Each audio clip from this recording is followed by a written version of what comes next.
بڑی زبردست حدیث ہے جی، یہ بڑی رکت انگیز حدیث ہے، اس کو ورڈ بائی ورڈ پڑھنے کے مزہ، میں آپ کو ورڈ بائی ورڈ پڑھ کے سناتا ہوں۔ معاذ ابن جبل کہتے ہیں کہ ایک روز رسول اللہ صلی اللہ علیہ وآلہ وسلم ہمیں نماز فجر پڑھانے کے لیے تشریف نہ لائے، قریب تھا کہ ہم سورج کے طلوع ہونے کا مشاہدہ کر لیتے، یعنی بالکل سورج طلوع ہونے کے قریب تھا۔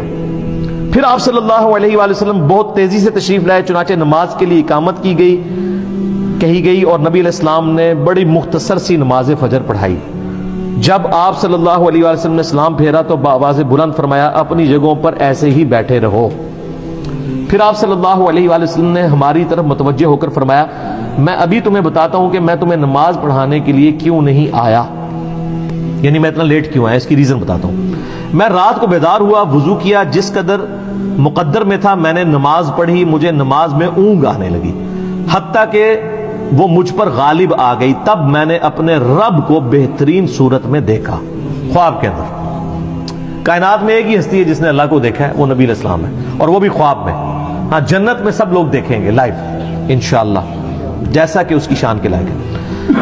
تو کہتے ہیں میں نے اپنے رب کو بہترین صورت میں دیکھا، چنانچہ میرے رب نے مجھ سے فرمایا، محمد صلی اللہ علیہ وسلم۔ میں نے عرض کیا، میرے رب میں حاضر ہوں۔ فرمایا، فرشتے کس چیز کے بارے میں بحث و مباحثہ کر رہے ہیں؟ میں نے عرض کیا، میں نہیں جانتا، یعنی خواب میں انہوں نے دیکھا کہ فرشتے کو آپس میں گفتگو کر رہے ہیں، لیکن نبی اسلام کو آواز نہیں آ رہی تھی، صرف ان کی آپس میں بحث و تکرار نظر آ رہی تھی۔ تو کہتے ہیں میں نے کہا، یا اللہ میں نہیں جانتا۔ اللہ تعالیٰ نے 3 مرتبہ ایسے ہی فرمایا۔ پھر آپ صلی اللہ علیہ وآلہ وسلم نے فرمایا، میں نے اپنے رب کو دیکھا کہ اس نے اپنا ہاتھ میرے کندھوں کے درمیان رکھا، حتیٰ کہ میں نے اس کے انگلیوں کے پوروں کی ٹھنڈک اپنے قلب اور سینے میں محسوس کی، یعنی یہ ہاتھ جیسا کہ اس کی شان کے لائق ہے، دونوں شانوں کے درمیان رکھا تو میں نے اپنے سینے میں اپنے رب کے ہاتھ کی ٹھنڈک محسوس کی، اور میرے سامنے ہر چیز واضح ہو گئی اور میں نے پہچان لیا۔ یعنی وہ جو فرشتوں والا معاملہ تھا، وہ غیبی خبر اللہ تعالیٰ نے ٹرانسفر کر دی۔ پھر اب اللہ تعالیٰ نے دوبارہ پوچھا، محمد، میں نے عرض کیا، میرے رب میں حاضر ہوں۔ فرمایا، مقرب فرشتے کس چیز کے بارے میں بحث کر رہے تھے؟ میں نے عرض کیا، گناہ مٹا دینے والے اعمال کے بارے میں۔ تو اللہ نے فرمایا کہ محمد وہ کیا ہیں؟ میں نے عرض کیا، جو کچھ اب فرشتوں والا علم حضور صلی اللہ علیہ وسلم کو بھی ٹرانسفر ہو گیا، کہ باجماعت نماز پڑھنے کے لیے پیدل چل کر جانا، یہ گناہ مٹا دینے والے اعمال ہیں، جو سورۃ الانعام میں سورہ طٰہٰ کے اندر آتا ہے نا کہ جو گناہ ہے وہ نیکیاں جو ہیں گناہوں کو مٹا دیتی ہیں، تو یہ سورہ ہود کے اندر نیکیاں گناہوں کو مٹا دیتی ہیں۔ تو وہ کون سی نیکیاں ہیں؟ پیدل نماز کے لیے چل کے جانا، نماز کے بعد مسجد میں ہی بیٹھے رہنا، یہ دوسری نیکی۔ ناگواری کے باوجود اچھی طرح مکمل وضو کرنا، یعنی سردیوں میں تکلیف اٹھانی پڑتی ہے، ظاہر ہے آپ اگر صحیح کامل وضو کرتے ہیں۔ فرمایا، پھر وہ کس چیز کے بارے میں بحث کر رہے تھے؟ میں نے عرض کیا، درجات کے بارے میں۔ تو اللہ نے فرمایا، وہ کیا ہیں؟ میں نے عرض کیا، کھانا کھلانا، کسی غریب کو کھانا کھلانا، نرمی سے بات کرنا، یعنی اگر کسی کو آپ نے کچھ دینا نہیں ہے، کم از کم اسے جھڑک تو نہ دے، بلکہ نرمی سے بات کریں، اور جب لوگ سو رہے ہوں تو نماز پڑھنا، یعنی تہجد کے لیے اٹھنا۔ اور ایک تو ڈیٹم لیول ہے جو ہم پہ فرض ہے، وہ فجر کی نماز ہے کہ آپ نے اٹھ کے نماز پڑھانی۔ تو پھر اللہ تعالیٰ نے فرمایا، یہ سر وہ کلائمیکس ہے، اللہ تعالیٰ نے فرمایا، اے محمد کچھ مانگنا ہے تو مانگ لو۔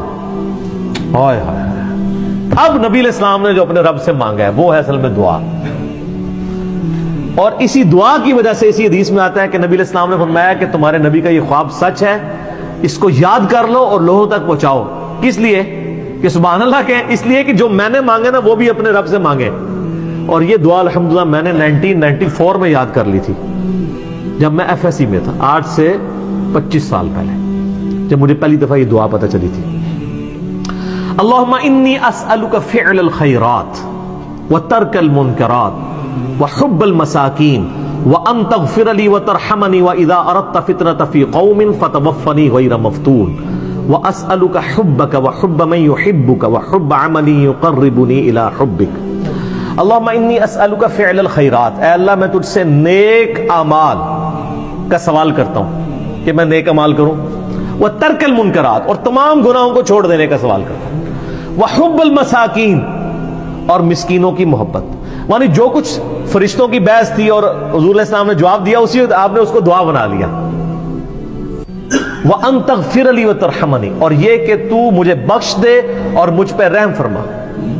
وَإِذَا أَرَدْتَ فِتْنَةً فِي قَوْمٍ فَتَوَفَّنِي غَيْرَ مَفْتُونٍ، اور اگر تو کسی قوم کو فتنے میں مبتلا کرنے کا ارادہ کرے تو یا اللہ مجھے فتنے سے بچا لینا۔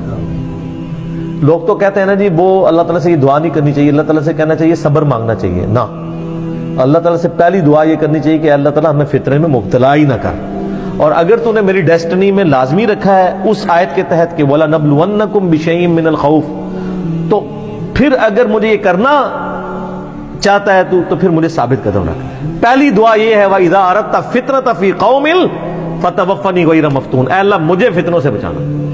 اللہم انی اسألک حبک، اے اللہ میں تجھ سے تیری محبت کا سوال کرتا ہوں، وحب من یحبک، اور میں ہر اس شخص کی محبت تجھ سے مانگتا ہوں جس سے تو محبت کرتا ہے، یعنی سارے انبیاء کی محبت، اہل بیت کی، صحابہ کی، نیک لوگوں کی۔ اللہم انی اسألک حبک وحب من یحبک وحب عملی یقربنی الی حبک، اور میں اللہ ہر اس عمل کی محبت تجھ سے مانگتا ہوں جو مجھے تیرا قرب عطا کر دے، یعنی میرا ہر عمل ایسا ہو کہ جو مجھے تیرے قریب کر دے۔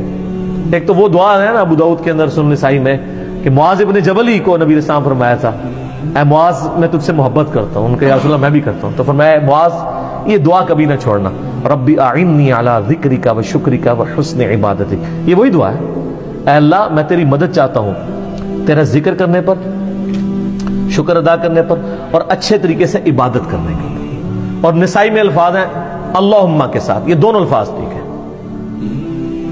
ربی اعنی اور اللہم اعنی دونوں الفاظ سنت سے ساتھ۔ تو یہ دعا کی، پھر نبی علیہ السلام نے فرمایا یہ خواب حق ہے، اسے یاد کر لو اور دوسروں کو بھی بتایا۔